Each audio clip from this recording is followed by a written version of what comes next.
মিনাসান কনিচিওয়া skill planet no Shahriar দেশ ইরোশিকো ওনেগাইশিমাস। আমরা ইতিমধ্যে হিরাগানার 10টি বর্ণমালা শিখে ফেলেছি। আজকে আমরা হিরাগানার আরও 10টি বর্ণমালা শিখব। আজকে আমরা শিখব সালাইন এবং তালেন। সালাইন এবং তালেন, চলুন দেখে আসি সালাইন এবং তালেনে কি কি রয়েছে। এই যে দেখতে পাচ্ছি আমাদের সালাইন এবং তালেন। সালাইনে কি রয়েছে? সা।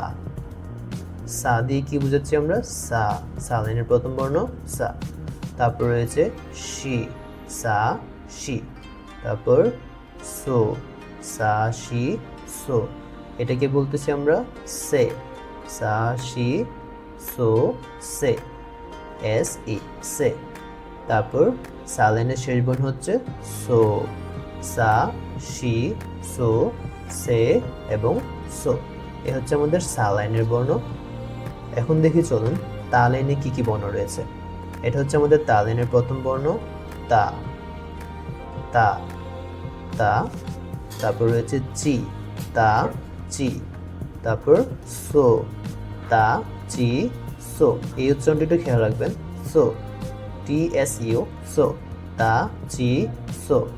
তারপর তে, তা চি সো তে এবং তো। এই হচ্ছে আমাদের তালেনের 5টি বর্ণ। চলুন আরেকবার দেখি কি কি বর্ণ শিখেছি আমরা এখানে।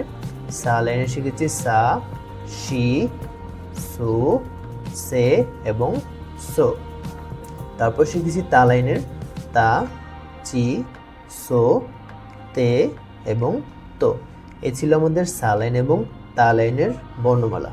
এখন চলুন এই 10টি বর্ণমালা দিয়ে আমরা কিছু শব্দার্থ শিখি। সাতো, সা এবং তো।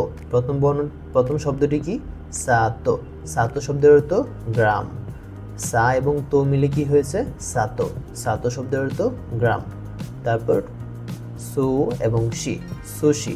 সুশি হচ্ছে জাপানের একটি জনপ্রিয় খাবারের নাম সুশি, সুশি। তারপর সুকো, সুকো। সুকো শব্দের অর্থ ওখানে। সুকো শব্দের অর্থ হচ্ছে ওখানে। তারপর চি এবং কা, চিকা। চিকা শব্দের অর্থ হচ্ছে কাছাকাছি। কাছাকাছিকে আমরা কি বলতেছি? চিকা। তারপর তে, তে দিয়ে আমরা হাত। হাতের জাপানিজ কি? শুধু তে। এই তে দিয়ে শুধু হাতের জাপানিজ বোঝানো হয়। চলুন দেখি আমরা কি কি শিখলাম। সাতো, সাতো শব্দের অর্থ গ্রাম। সুশি, সুশি শব্দের অর্থ জাপানিজ একটি খাবারের নাম সুশি। তারপর রয়েছে সুকো, সুকো শব্দের অর্থ হচ্ছে ওখানে।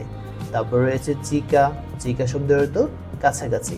তারপর রয়েছে তে, তে শব্দের অর্থ হাত। এই ছিল আমাদের আজকের ভিডিওর সালাইন এবং তালেন। ইতিমধ্যে আমরা হিরাগানার 20টি বর্ণমালা শিখে ফেলেছি এবং এই 20টি বর্ণমালা দিয়ে বেশ কিছু শব্দার্থও শিখে ফেলেছি। পরবর্তী ভিডিওতে আমরা আরও কিছু বর্ণমালা শিখব এবং কিছু ভোকাবুলারি শিখব। সবাইকে ধন্যবাদ। আরিগাতো গোজাইমাস। সরে দেওয়া মাতা।